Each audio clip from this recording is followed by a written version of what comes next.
Ketika mendapatkan serangan dari timnas Jepang, para pemain Brazil hampir seluruhnya melakukan pertahanan di lini pertahanannya. Bahkan hanya menyisakan satu pemain, yaitu Gabriel Martinelli di lini depan, agar sewaktu-waktu melakukan serangan balik cepat.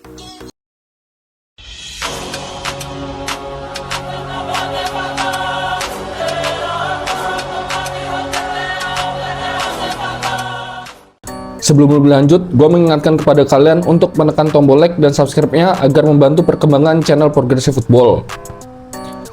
Ketika mendapatkan serangan dari timnas Jepang, para pemain Brazil hampir seluruhnya melakukan pertahanan di lini pertahanannya. Bahkan hanya menyisakan satu pemain, yaitu Gabriel Martinelli di lini depan, agar sewaktu-waktu melakukan serangan balik cepat. Dan itu strategi yang diterapkan oleh Carlo Ancelotti. Yang mana di sini berarti timnas Brazil tidak meremehkan timnas Jepang. Timnas Brazil berarti mengetahui bahwa timnas Jepang tersebut adalah negara terkuat di Asia. Jadi di sini pemain Brazil fokus semuanya ketika mendapatkan serangan dari timnas Jepang. Ya fokus semuanya bertahan di area pertahanannya. Tidak melakukan kesalahan itu di awal babak pertama. Pemain Brazil sangat fokus ketika Ritsudoan membawa bola dan Takefusa Kubo membawa bola. Ini sangat berbahaya. Jadi semua perhatian difokuskan kedua pemain ini sehingga menutup rapat ruang gerak dari Takefusa Kubo dan Ritsudoan ini. Semua menutup, mulai dari pergerakan umpan-umpannya, terus pergerakan langkahnya itu sudah ditutup oleh para pemain Brazil. Ini sangat rapat ya di babak pertama kalau kita lihat pertahanan dari timnas Brazil. Begitupun juga timnas Jepang, yaitu timnas Jepang di pertandingan ini menerapkan formasi 3-4-2-1 yang mana hanya menyisakan Ueda sang striker murni di depan, dan di sini ada dua attack midfielder yang membantu pergerakan dari Ueda, yaitu Takefusa Kubo dan Minamino. Di sini kadang mereka bertiga switch position. Ketika Ueda menggiring bola dari tengah, Minamino menempati posisi Ueda.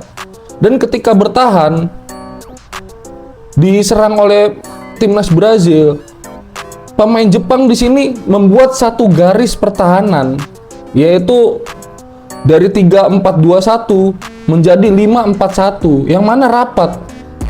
Line pertama yaitu 5 pemain dan line kedua 4 pemain, hanya menyisakan Ueda, dan Ueda di situ tetap berusaha mengejar bola, menutup ruang pergerakan dari para pemain Brazil, tidak hanya menunggu di depan saja. Yang mana di sini berarti koordinasi dari first line dan second line-nya timnas Jepang ini sangat rapat, membuat para pemain Brazil ini kesulitan untuk menembusnya. Namun sayangnya di menit ke-26 Jepang harus kebobolan lewat kreasi permainan dari timnas Brazil, yang mana di sini Pablo Henrique, seorang right back, yaitu back kanan, itu karena rapatnya pertahanan Jepang, dia berinisiatif untuk membantu penyerangan, dan alhasil berhasil ketika Pablo Henrique mencoba menusuk ke pertahanan Jepang, yang mana di sini Luis Henrique, Lucas Paqueta mencoba mendelay permainan, lalu melakukan tipuan yang tanpa disadari oleh Suzuki dan Watanabe. Pablo Henrique ini masuk ke lini pertahanannya Jepang tanpa disadari. Pergerakan tanpa bola Pablo Henrique ini sangat bagus ya di menit ke-26, dan akhirnya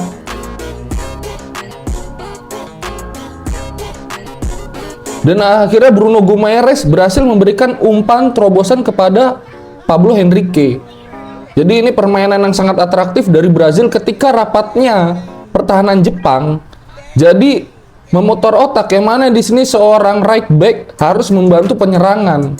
Kalau tidak dibantu seperti itu, pemain Brazil kalah di lini penyerangannya. Makanya Pablo Henrique berinisiatif untuk maju, dan itu bagian dari strategi timnas Brazil. Sekarang kita lihat skema golnya dari Brazil, gol keduanya Brazil yang dicetak oleh Gabriel Martinelli, yang mana di sini rapatnya pertahanan Jepang dari line pertama dan line kedua, rapatnya ini membuat Brazil menggunakan permainan total footballnya, yaitu Vinicius Junior berhasil mendelay bola, yang mana di sini ketika Vinicius Junior mendelay bola, Gabriel Martinelli melakukan pergerakan tanpa bola dan disadari ada pergerakan dari Gabriel Martinelli, lalu Lucas Paqueta mencoba mendekat, memberikan opsi operan kepada Vinicius Junior.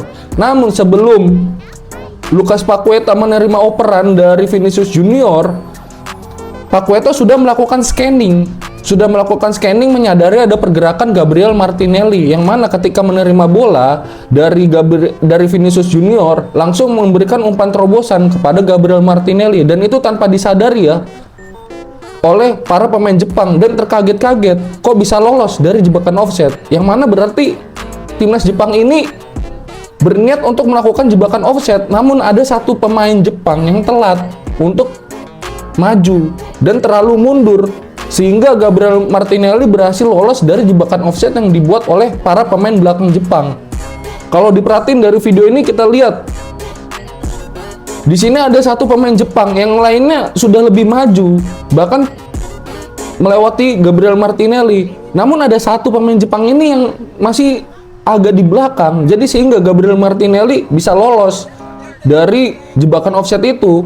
Dan akhirnya tanpa pengawalan, Gabriel Martinelli menerima umpan dari Lucas Paqueta dan akhirnya mencetak gol dengan sangat mudah sekali.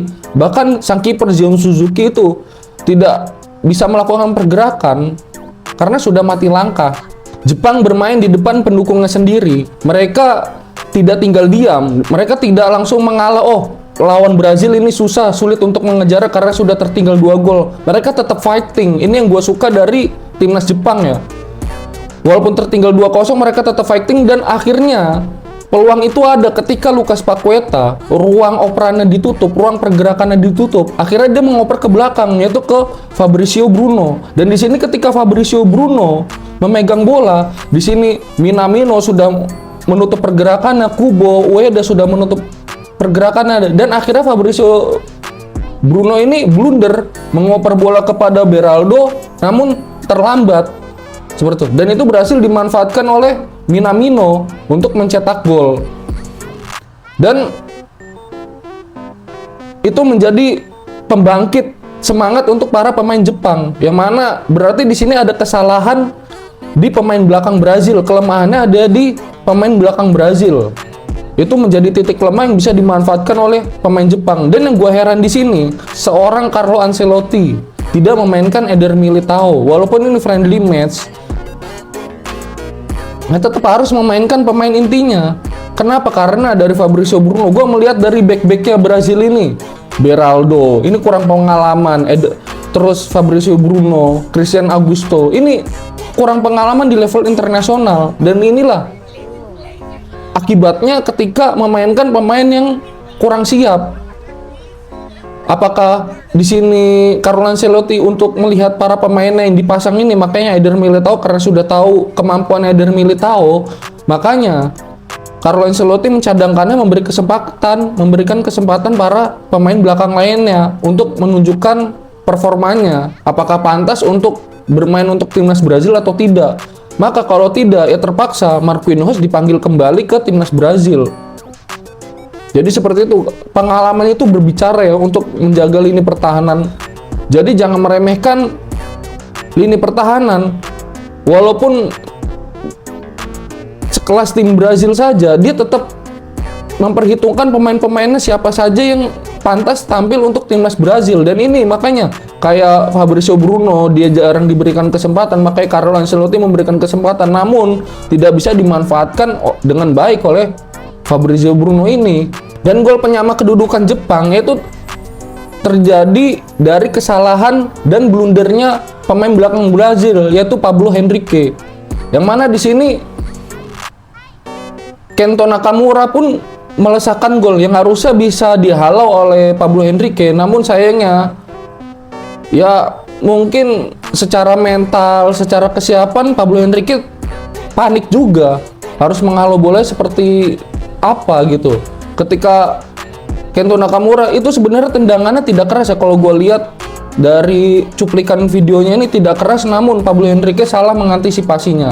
Ini yang berhasil dimanfaatkan oleh Jepang, kesalahan-kesalahan dari pemain belakang Brazil. Berarti pemain Jepang ini dengan sabar melihat titik lemahnya para pemain Brazil. Mungkin dia ketinggalan 2 gol dulu, itu taktiknya dari sang pelatih. Melihat kelemahannya, pasti ada kelemahannya walaupun sudah tertinggal 2 gol, dan akhirnya benar kelemahannya ada di pemain belakang Brazil. Dan gol ketiga Jepang sebagai gol kemenangannya Jepang yaitu dicetak dari proses corner kick, yaitu tendangan sudut ya. Yang mana di sini Ueda mencetak gol sundulan. Dia berlari dari luar kotak penalti, yang mana di sini sudah apa ya? Seperti sudah dilatih gitu. Mulai dari tendangan sudut, terus permainan 1-2-nya itu semua sudah dilatih. Skemanya gol Jepang itu sudah dilatih semua. Jadi terutama tendangan sudut ini atau corner kick ini ya sudah dilatih. Yang mana Ueda berlari, kalau Ueda berada di dalam kotak penalti pasti dengan pengawalan. Makanya Ueda memposisikan dirinya di luar kotak penalti. Ketika bola sudah ditendang, maka Ueda berlari dan posisinya itu pasti datang ke depan gawangnya Brazil tepat. Makanya Ueda itu sudah diatur umpannya segimana, jarak ke kekuatan tendangannya segimana, mana nanti ketemu titik temunya yang akan disundul oleh Ueda, dan alhasil berhasil. Di sini membuktikan ya bahwa gap Piala Dunia, permainan Piala Dunia antara Brazil dan Jepang ini tidak jauh. Ini bisa menjadi pembelajaran juga ya buat timnas Indonesia ya. Kenapa Sintayong dulu? Gua bukan membahas yang sudah lalu-lalu ini, tapi terbukti Jepang dia selalu bermain sabar. Ketika bertahan 9 pemain bahkan 10 pemain Jepang itu pasti selalu bertahan, dan ini yang diterapkan Sintayong dulu. Makanya dia memperkuat lini belakang dulu baru lini depan, agar ketika musuh lelah untuk menyerang, pertahanan kuat, kita bisa melakukan counter attack. Dan ini berhasil dilakukan oleh pelatih Jepang. Ini diterapkan. Jadi Jepang bisa seperti ini. Dia prosesnya tidak setahun, 2 tahun, 3 tahun. Dia dari sebelum 2018 pelatih ini melatih. Bahkan ketemu konsepnya seperti ini, bermain 1-2 dekat, saling mendekat, tahu tahu pergerakannya masing-masing. Bahkan pelatih Jepang ini memotong generasi juga kepada para pemain tua, agar para pemain muda ini lifetime-nya panjang membela timnas Jepang ini. Dan itu terbukti ketika memotong generasi, pelatih Jepang ini memainkan pemain muda dan hasilnya bersinar semua mereka di Eropa. Ada yang di Liverpool, terus Monaco, terus Brighton Hove Albion, Real Sociedad, semuanya di mana? Feyenoord. Semuanya bersinar semua apa yang dilatih oleh pelatih Jepang ini. Memotong generasi itu penting, dan akhirnya selama bertahun-tahun berkumpul, mereka sudah paham berbuat apa ketika berkumpul di timnas. Walaupun nanti berpisah di klub, nanti ketika menyatukan di timnas, pasti mereka berusaha mengingat, taktik ketika bermain di timnas ini seperti ini, menggunakan formasi 3 back, 4 gelandang seperti ini. Nanti ketika bertahan nanti seperti ini. Itu sudah dihafal. Walaupun nanti ketika selesai jeda internasional atau selesai Piala Dunia, selesai Piala Asia, mereka kembali ke klub, ketika kembali ke negaranya, mereka masih ingat taktik yang diberikan oleh pelatihnya. Jadi seperti itu. Oke, ini dari Progressive Football, pembahasan antara Brazil melawan Jepang ya. Kalah Brazil, kena comeback di menit-menit akhir. Gue Iqbal dari Progressive Football, dan ciao.